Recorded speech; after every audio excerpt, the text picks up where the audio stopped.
এখন আমি ক্ষমা করতে শিখে গিয়েছি। আর মানুষের ছোট বড় ভুলগুলোরে ভুলের চোখে দেখি না। আমার সম্পর্কে কারোর কোনো কথায় এখন আমার কিছুই যায় আসে না। অভিমানের একটি ছোট্ট কৌটা ছিল মনের ভিতর, যা এখন পুরোপুরি খালি। কারোর সাথে এখন কোনো রাগারাগি করার কোনো সময় আছে না মন।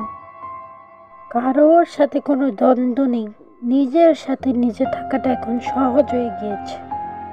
জীবনের এত ঝামেলার মধ্যেও নিজের প্রতি জীবনের একটা আলাদা ভালোবাসা দেখতে পাই। কারণ আমার জীবনে কষ্ট দেওয়া মানুষগুলোর আমার জীবনে আর কোনো স্থান নেই।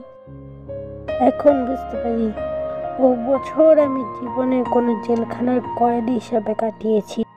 এই বড় আর সুন্দর পৃথিবীতে আমার অস্তিত্ব এখন স্বাধীন লাগছে। অনেকটা সময় লেগে গেল ঠিকই, কিন্তু আমি পেরেছি।